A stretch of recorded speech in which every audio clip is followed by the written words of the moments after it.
Hi students, இன்றைக்கி நாம் final accounts தான் பார்க்க போகிறோம். ரிவைஸ் த ஷெட்யூல் 6ஓட ஃபார்மேட்ஸ் அண்ட் ரிலேட்டட் தியரிஸ் தான் பார்க்க போகிறோம். ஸோ அதுக்கு முன்னாடி why we are preparing final accounts. பேசிக்காக பார்த்தோம் அப்படின்னா ஒரு கம்பெனியோட ஃபினான்ஷியல் ஸ்டேட்மெண்ட்டை தான் என்னென்னு சொல்லுவோம் அப்படின்னா ஃபைனல் அக்கௌண்ட்ஸ் அப்படின்னு சொல்லுவோம். ஸோ ஃபினான்ஷியல் ஸ்டேட்மெண்ட் அப்படிங்கிறது கம்பெனிக்கு ப்ராஃபிட் வந்திருக்கா லாஸ் வந்திருக்கா அப்படின்னு தெரிஞ்சுக்கிறதுக்காக, அதாவது ஸ்டேட்மெண்ட் ஆஃப் ப்ராஃபிட் அண்ட் லாஸ்ன்னு சொல்லுவோம். அண்ட் தென் பேலன்ஸ் ஷீட் அப்படிங்கிறது பொசிஷன் ஆஃப் தி கம்பெனி, அதாவது அந்த கம்பெனியோட பொசிஷன் என்ன, ஸ்டேட்டஸ் என்ன, அவங்க நல்ல பொசிஷனில் தான் இருக்காங்களா, எவ்வளோ ஓவ்ஸ் அண்ட் ஓன்ஸ் இருக்குது, அதாவது எவ்வளோ கொடுத்துருக்காங்க அண்ட் தென் எவ்வளோ லயபிள் அண்ட் எவ்வளோ அவங்கக்கிட்ட அசர்ட் இருக்குது, அது எல்லாத்தையும் டேலி பண்ணிட்டு தான் அந்த கம்பெனியோட பொசிஷன்னு தெரிய முடியும். ஸோ அதே ப்ராஃபிட் அண்ட் லாஸ் அப்படிங்கும்போது அந்த கம்பெனி அந்த அகாடமிக் இயரில், அதாவது அந்த ஃபினான்ஷியல் இயரில் என்ன ப்ராஃபிட் ஏர்ன் பண்ணியிருக்காங்க அப்படிங்கிறது, ப்ராஃபிட் ஆர் லாஸ் ஏர்ன் பண்ணியிருக்காங்களா அப்படின்னு கண்டுபிடிக்கிறதுக்காக தான் அந்த statement of profit and loss account. இந்த ரெண்டு பேசிக் ஸ்டேட்மெண்ட்ஸை மட்டுமே கம்பைன் பண்ணது தான் இந்த ரிவைஸ் தி ஷெட்யூல் 6. ஸோ எதுக்காக பழைய ஃபார்மேட் ஃபாலோ பண்ணல அப்படின்னா, இந்த ரிவைஸ் தி ஷெட்யூல் 6ல் நம்மளுக்கு கிளியர் கட்டாக எது அப்படிங்கிற சைடு ஹெட்டிங்ஸோட நம்மளால் கிளியராக பார்த்துக்க முடியும். ஸோ அது per section 210 the companies act 1956ல் மேண்டேட்ரி பண்ணிட்டாங்க. எல்லா கம்பெனியுமே ஃபைனல் அக்கௌண்ட்ஸ் ப்ரிப்பேர் பண்ணியிருக்கணும் at the end of the year and அதை ஆனுவல் ஜென்ரல் மீட்டிங்கில் before the shareholder the need to submit அப்படின்னு சொல்லியிருக்காங்க. ஸோ அதே மாதிரி இந்த ரிவைஸ் ஷெட்யூல் அப்படிங்கிறது எப்போத்துலேருந்து கமென்ஸ்மெண்ட்டுக்கு வந்துச்சு அப்படின்னு பார்த்தோன்னா 1st April 2011 கமென்ஸ்மெண்ட்டுக்கு வந்துருச்சு. அதாவது அந்த டி ஷேப் ஃபார்மேட் விட்டுட்டு வெர்டிக்கல் ஃபார்மேட்டுக்கு வந்தது. ஓகேங்களா? ஸோ இப்போ ஃபர்ஸ்ட் ஸ்டேட்மெண்ட் பார்த்தோம் அப்படின்னா ப்ராஃபிட் அண்ட் லாஸ் அக்கௌண்ட் தான். அதாவது அந்த ஃபினான்ஷியல் இயரில் அந்த கம்பெனி ப்ராஃபிட் ஏர்ன் பண்ணியிருக்காங்களா இல்லை லாஸ் இன்கர் பண்ணியிருக்காங்களா அப்படின்னு ஃபைண்ட் அவுட் பண்ணுறதுக்காக இது ப்ரிப்பேர் பண்ணுவோம். அண்ட் தென் இதோட ஃபார்மேட் பார்த்தோம், இதில் என்னென்ன கேல்குலேஷன்ஸ் இருக்கும் அப்படின்னு பார்த்தோன்னா ஃபார்மேட் எடுத்துடுறேன். So this is the format of profit and loss account. ஆக்சுவலாக ஃபர்ஸ்ட் பார்ட் 1ன்னு சொல்லிட்டு நம்ம எதை பார்ப்போம் அப்படின்னா format of statement of balance sheet தான் பார்ப்போம். ஃபஸ்ட்டு நம்ம எப்போவுமே ப்ராஃபிட் அண்ட் லாஸ் அக்கௌண்ட் தானே ப்ரிப்பேர் பண்ணுவோம், அதனால இதுவே பார்க்கலாம். ஸோ ஃபர்ஸ்ட் ஒன் பார்த்தோம் அப்படின்னா revenue from operation and other income, இது ரெண்டும் தான் டோட்டல் ரெவன்யூன்னு சொல்லுவோம். அடுத்தது பார்த்தோம் அப்படின்னா எக்ஸ்பென்சஸ், இதில் தான் இந்த டோட்டல் எக்ஸ்பென்சஸ் வரும். Cost of material consume, purchase of stock in trade, changes in inventories of finished goods or work in ப்ராக்ரஸ்ன்னு சொல்லலாம். அடுத்தது employee benefits expenses and then finance cost, depreciation and amortisation expenses and other expenses, இது எல்லாத்தையும் சேர்த்தது தான் total expenses. இந்த A minus, அதாவது total revenue minus total expenses, இதை தான் என்னன்னு சொல்லுவோம் அப்படின்னா profit before extraordinary items and டேக்ஸ்ன்னு சொல்லுவோம். அதுக்கு அடுத்தது நம்ம இங்கே லெஸ் பண்ணியிருக்கணும். ஆக்சுவலாக இதில் ஃபார்மேட்டில் வரல. Less extraordinary items and tax ஏதாவது நம்ம பே பண்ணியிருக்கோம் அப்படின்னா, அதாவது நம்ம இன்கம் இருக்கும் இல்லையா அந்த ஃபினான்ஷியல் இயருக்கு, அதுக்கு ஏதாவது டேக்ஸ் பே பண்ணியிருக்கோம் அப்படின்னா அதை லெஸ் பண்ணோம் அப்படின்னா we can get the final profit. So இந்த எக்ஸ்ட்ராடினரி ஐட்டம்ஸ் அப்படிங்கிறது என்னென்னா, நம்மளுக்கு இந்த ஃபயர் ஆக்சிடென்ட்னால அதெல்லாமே நம்மளுக்கு அன்சர்டைன் தான். இந்த மாதிரி அன்சர்டைனாக அந்த கம்பெனிக்கு அந்த ஃபினான்ஷியல் இயரில் ஏதாவது எக்ஸ்பென்சஸ் நடந்திருக்கு, ஏதாவது ஆக்சிடென்ட்டோ இல்லை வேறு ஏதாவது நடந்திருக்கு அப்படின்னா அந்த எக்ஸ்பென்சஸ் தான் என்னென்னு சொல்லுவோம் அப்படின்னா எக்ஸ்ட்ராடினரி ஐட்டம்ஸ்னு சொல்லுவோம். அது நம்ம டோட்டல் எக்ஸ்பென்சஸ்குள்ளே கொண்டுட்டு வர முடியாது இல்லையா? ஸோ அதனால தான் பிஃபோர் ப்ராஃபிட் அதாவது profit before extraordinary items and tax and after extraordinary items and டேக்ஸ்னு 2 டேர்மாக பிரிச்சிருப்போம். அது இதில் இன்னொரு பார்ட் என்ன அப்படின்னு பார்த்தோன்னா, இந்த நோட் நம்பர்லாம் கொடுத்துருப்பாங்க இல்லையா? ஸோ இந்த note number just for our reference. ஓகேங்களா? ஸோ அதாவது நான் நிறைய சப்ஹெட்டிங்ஸ் இருக்குது. இப்போ இந்த ரெவன்யூ ஃப்ரம் ஆப்ரேஷன் அப்படின்னா இதில் நிறைய சப்ஹெட்டிங்ஸ் இருக்கும் இல்லையா? ஸோ அது எல்லாமே நம்மளுக்கு ஃபைண்ட் அவுட் பண்ணுறதுக்காக நம்மளோட ரெஃபரன்ஸ்க்காக தான் இந்த நோட் நம்பர். சப்போஸ் ஃபஸ்ட்டு நம்ம பார்க்க போகிற சம்மில் ரெவன்யூ ஃப்ரம் ஆப்ரேஷனில் இருக்கக்கூடியது மட்டும்தான் வந்திருக்கு. அந்த அதர் இன்கமில் எதுவுமே இல்லை அப்படின்னா we don't need to mention the note number 2 for other income. ஓகேங்களா? ஸ்ட்ரைட்டாக காஸ்ட் ஆஃப் மெட்டீரியல் கன்சியூம் தான் நம்மளுக்கு இருக்குன்னா இதை நோட் நம்பர் 2ன்னு போட்டுட்டு போயிடலாம். ஸோ இது ப்ராஃபிட் அண்ட் லாஸ் அக்கௌண்ட்டில் கம்மி நோட் நம்பர்ஸ் இருக்கிறதுனால இது கொஞ்சம் ஈஸியாக இருக்கும். இதுவே நம்ம பேலன்ஸ் ஷீட் பார்க்கும்போது இது கொஞ்சம் ஹார்டாக இருக்கிற மாதிரி இருக்கும். It is not necessary in this statement. ஓகேங்களா? ஸோ ஃபர்ஸ்ட்டு ரெவன்யூ ஃப்ரம் ஆப்ரேஷனோட எக்ஸ்டென்ஷன் பார்த்துடலாம்.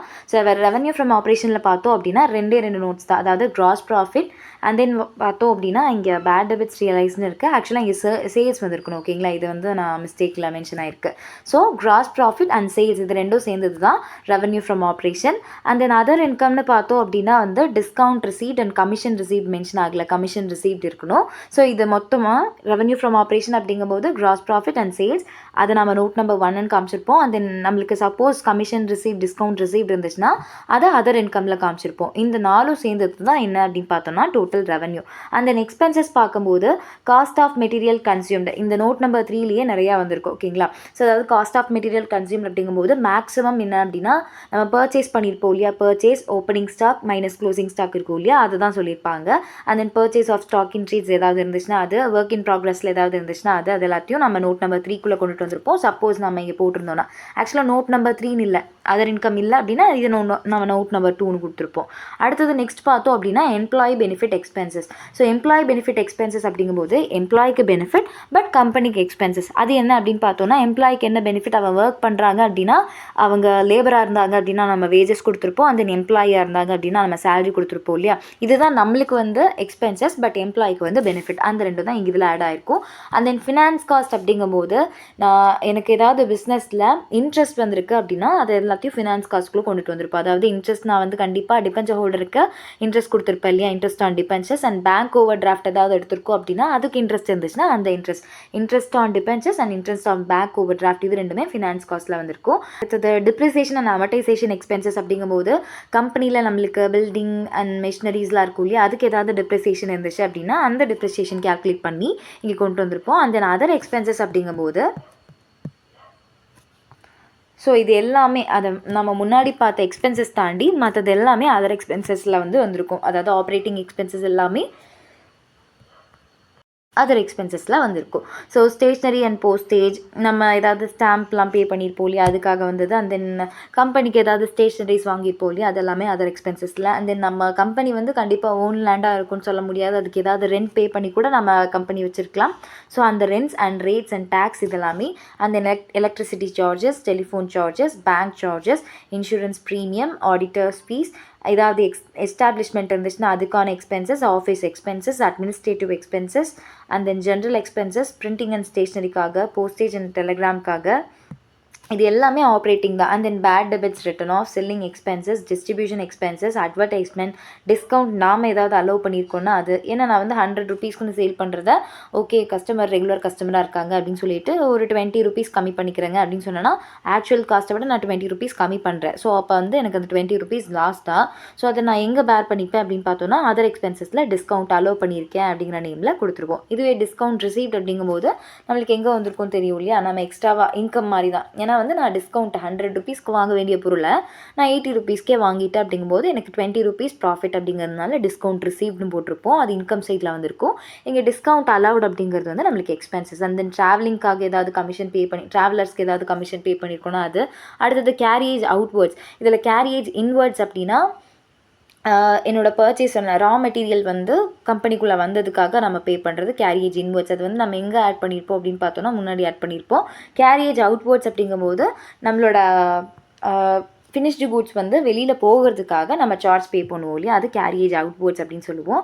அண்ட் மேனேஜிங் டேரக்டரோட ரெம்யூனரேஷன், டேரக்டர்ஸ் ஃபீஸ், அண்டர் ரைட்டர்ஸ்க்கு ஏதாவது கமிஷன் கொடுத்துருந்தோன்னா அது. And then donation, provision for doubtful debts, அதாவது பேட் டெபிட்ஸ்ன்னு தெரிஞ்சிருச்சு அதுக்காக எப்போல்லாம் வந்து நம்மளுக்கு அமௌண்ட் கிடைக்குதோ அப்போல்லாம் ஒரு பார்ட் ஆஃப் தி அமௌண்ட் எடுத்து வைப்போம் இல்லையா, அதுதான் ப்ரொவிஷன் சொல்லுவோம். அந்த மாதிரி ஏதாவது ப்ரொவிஷன் இருந்துச்சுன்னா அது. அந்த ப்ரொவிஷனில் இருந்து ஓல்டு ப்ரொவிஷன் ஏதாவது இருந்துச்சுன்னா அது லெஸ் பண்ணியிருப்போம். ஸோ இது எல்லாத்தையும் சேர்ந்தது தான் அதர் எக்ஸ்பென்சஸ். ஓகேங்களா. ஸோ அதாவது டோட்டலாக எப்படி அப்படின்னு பார்த்தோன்னா எனக்கு இந்த மென்ஷன் பண்ண எக்ஸ்பென்சஸ் தாண்டி இருக்கக்கூடிய மற்ற எல்லாத்தையுமே அதர் எக்ஸ்பென்சஸில் மென்ஷன் பண்ணியிருப்போம். இப்போ பார்த்துருக்கோம் இல்லையா, இது எல்லாத்தையும் நம்ம தெளிவாக வந்து அனலைஸ் பண்ணி வச்சுக்கிட்டோம் அப்படின்னா இந்த profit and loss account balance sheet format போடுறது ரொம்ப ஈஸி. ஓகேங்களா. ஸோ அடுத்தது பார்த்தோம் அப்படின்னா வந்து பேலன்ஸ் ஷீட் பார்க்கணும். ஸோ பேலன்ஸ் ஷீட் அப்படிங்கும்போது ஆக்சுவலாக ஒரே ஒரு சஜஷன் என்ன அப்படின்னு பார்த்தோன்னா, நீங்கள் ஃபர்ஸ்ட் ப்ராஃபிட் அண்ட் லாஸ் அக்கௌண்ட்டோட ஃபார்மேட் தெளிவாக பார்த்துட்டிங்க அப்படின்னா உங்களோட புக்கில் ரெடி அண்ட் பூர்த்தி புக்கில் கண்டிப்பாக வந்து கம்பைன்டு சம்ஸ் தான் இருக்கும். நீங்கள் ட்ரை பண்ணி பாருங்கள். ப்ராஃபிட் அண்ட் லாஸ் அக்கௌண்ட் மட்டும் அந்த சம்முக்கு ட்ரை பண்ணிவிட்டு ஒரு 2 சம் ரிப்பீட்டடாக profit and loss account prepare பண்ணிவிட்டு அண்ட் தென் பேலன்ஸ் ஷீட் போடும்போது உங்களுக்கு இந்த ஃபார்மேட்டும் தெளிவாக வந்து உங்களோட மைண்டில் நிற்கும். அதே மாதிரி உங்களுக்கு இன்னும் கொஞ்சம் ஈஸியாக இருக்கும் பேலன்ஸ் ஷீட் ப்ரிப்பேர் பண்ணும்போது. ஓகேங்களா. ஆக்சுவல் ஃபார்மேட் வந்து நம்ம பிஎல் அண்ட் அக்கௌண்ட் ப்ரிப்பேர் பண்ணி பேலன்ஸ் ஷீட் ப்ரிப்பேர் பண்ணியிருக்கணும். அந்த ஃபார்மேட் பார்க்குறதும் கரெக்ட் தான். பட் இருந்தாலும் நீங்கள் உங்களோட சம்மை வந்து தெளிவாக ஞாபகம் வச்சுக்கணும் இல்லையா, அந்த ஃபார்மேட் எல்லாத்தையும் ஞாபகம் வச்சுக்கணும் இல்லையா, அதுக்காக இந்த மாதிரி கூட ட்ரிக் நீங்கள் ட்ரை பண்ணலாம். ஸோ அடுத்தது பார்க்க போகிறது பேலன்ஸ் ஷீட். இல்லை நான் வந்து தெளிவாக profit and loss account prepare பண்ணிட்டு வந்துடுறேன் அப்படின்னா நெக்ஸ்ட் வீடியோ பார்த்துட்டு, அதாவது இதோட சம் இருக்கும் profit and loss account sum நான் ப்ரிப்பேர் பண்ணி போட்டிருப்பேன், அதை பார்த்துட்டு இந்த பேலன்ஸ் ஷீட் ஃபார்மேட் வந்து பார்த்துக்கோங்க. ஸோ அடுத்தது பார்த்தோம் அப்படின்னா பேலன்ஸ் ஷீட் ப்ரிப்பேர் பண்ணுறது தான். ஸோ பேலன்ஸ் ஷீட் எதுக்காக ப்ரிப்பேர் பண்ணுவோம்னு தெரியும் இல்லையா, அதாவது அந்த கம்பெனியோட பொசிஷன் என்ன அப்படின்னு தெரிஞ்சுக்கிறதுக்காக தான் நம்ம என்ன பண்ணுவோம் அப்படின்னா பேலன்ஸ் ஷீட் ப்ரிப்பேர் பண்ணுவோம். ஆக்சுவலாக வந்து இது வெர்டிக்கல் ஷேப்பில் இருக்கணும். நான் வந்து இங்கே இடம் இல்லாததுனால அசெட் இந்த சைட் கொடுத்துருக்கேன். ஈக்விட்டிஸ் அண்ட் லைபிலிட்டிஸ் கீழே தான் என்ன வந்திருக்கணும் அப்படின்னு பார்த்தோன்னா அசெட் வந்திருக்கணும். ஓகேங்களா. ஸோ ஃபர்ஸ்ட் ஒன் பார்த்தோம் அப்படின்னா share holders fund. Share holders ஃபண்டில் ஷேர் கேபிட்டல் இருக்கும், அதாவது equity capital, preference share capital ஏதாவது இருந்துச்சு அப்படின்னா அதை மென்ஷன் பண்ணியிருப்போம். ஸோ இந்த ப்ரிஃபரன்ஸ் ஷேர்லேயும் ஈக்விட்டிஸ்லேயும் ஏதாவது கால்ஸ் அண்ட் அரியர்ஸ் இருந்துச்சு அப்படின்னா அதை நம்ம லிஸ்ட் பண்ணியிருக்கணும். அடுத்தது பார்த்தோம் அப்படின்னா ரிசர்வ்ஸ் அண்ட் சர்ப்ளஸ். ஸோ இந்த ரிசர்வ்ஸ் அண்ட் சர்ப்ளஸில் கம்பெனி ஏதாவது ரிசர்வ்ஸ் ஆர் ஏதாவது அமௌண்ட் வந்து சர்ப்ளஸாக இருந்துச்சு அப்படின்னா அது எல்லாத்தையும் இங்கே மென்ஷன் பண்ணியிருப்போம்.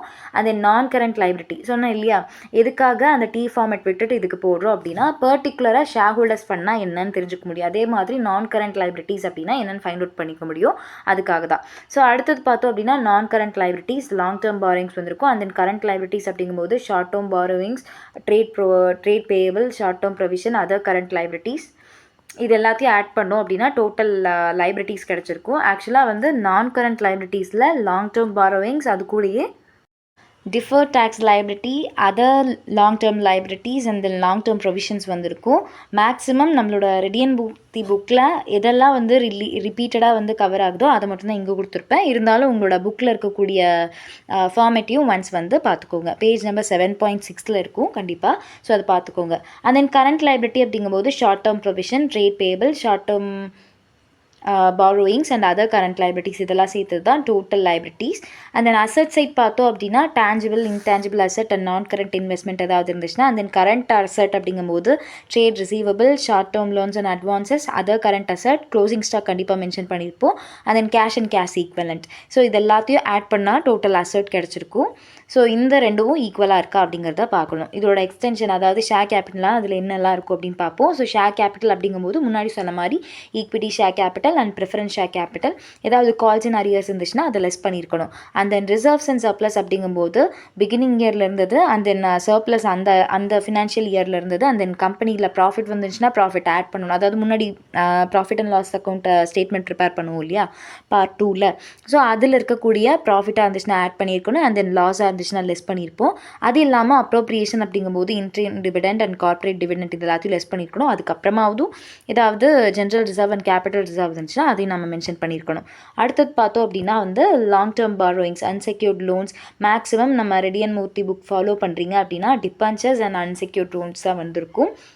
And then loans from managing directors ஏதாவது இருந்துச்சுன்னா அதை மென்ஷன் பண்ணியிருக்கணும். And then short term borrowings அப்படிங்கும்போது பேங்க் ஓவர் டிராஃப்ட் கண்டிப்பாக வந்திருக்கும். ட்ரேட் ரிசீவபிள், இதில் இருக்கக்கூடிய இந்த சப்ஹெட்டிங்ஸ் எல்லாமே நிறைய இருக்குது, உங்களோட புக்கில் பார்த்தீங்கன்னா தெரியும். பட் நம்மளோட ரிப்பீட்டடாக இதெல்லாம் வந்து நம்மளோட புக்கில் வந்து கொஷின்ஸில் கேட்டிருக்காங்களோ அதை மட்டும் தான் மென்ஷன் பண்ணியிருக்கேன், ஈஸியாக இருக்கும் அப்படிங்கிறதுக்காக. ஸோ அடுத்தது ட்ரேட் பேயபிள் அப்படிங்கும்போது கிரெடிட்டார்ஸ், அக்கௌண்ட்ஸ் பேயபிள் ஏதாவது இருந்துச்சுன்னா அது, அண்ட் தென் பில்ஸ் பேயபிள் இருந்துச்சுன்னா அது. And then short term provisions அப்படிங்கும்போது provisions for taxation, proposed equity dividends and proposed preferred dividends.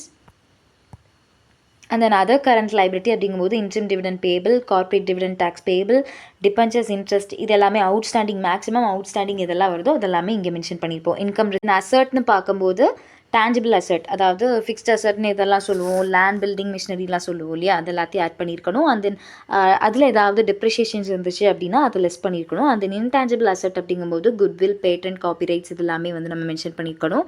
அந்த நான் கரண்ட் இன்வெஸ்ட்மெண்ட் அப்படிங்கும்போது investment in shares and government securities, other ஏதாவது இன்வெஸ்ட்மெண்ட்ஸ் இருந்துச்சு அப்படின்னா அது எல்லாத்தையும் இங்கே நோட்டில் மென்ஷன் பண்ணியிருப்போம். அடுத்தது ட்ரேட் ரிசீவபிள் அப்படிங்கும்போது சன்ரி டெப்டார், ஏதாவது சன்ரி டெப்டார்ஸ்க்கு பேட் டெபிட்ஸ் இருந்துச்சுன்னா அது லெஸ் பண்ணியிருக்கணும். அதே மாதிரி ஏதாவது ப்ரொவிஷன் இருந்துச்சு அப்படின்னாலும் அதை லெஸ் பண்ணியிருப்போம்.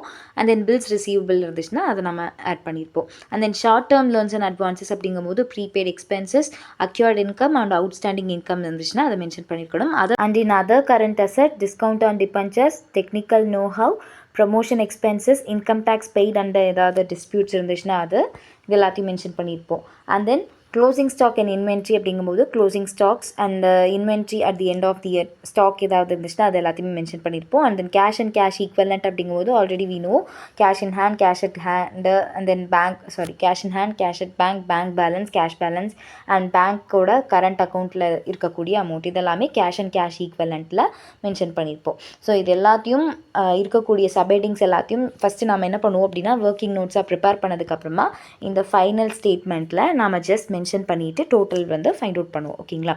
And this is the format of balance sheet and this is the format of profit and loss account. So profit and loss account ஸ்டேட்மெண்ட்டை பார்ட் 2ன்னு சொல்லுவோம் under revised schedule 6 and balance ஷீட்டை part 1ன்னு சொல்லுவோம் under revised schedule 6. So இந்த 2 ஸ்டேட்மெண்ட்டையும் பார்த்துக்கோங்க, note பண்ணி வச்சுக்கோங்க. இல்லை உங்களோட நோட்ஸில் நோட் பண்ணுறீங்க அப்படின்னா கண்டிப்பாக உங்களோட புக்கில் இருக்கக்கூடிய பேஜ் நம்பர் 7.6 இருக்கக்கூடிய பேலன்ஸ் ஷீட் ஸ்டேட்மெண்ட் அண்ட் 7.2 இருக்கக்கூடிய ப்ராஃபிட் அண்ட் லாஸ் அக்கௌண்ட் ஸ்டேட்மெண்ட்டை பார்த்துக்கோங்க. And in next video we are going to see about profit and loss account related one exercise. Thank you.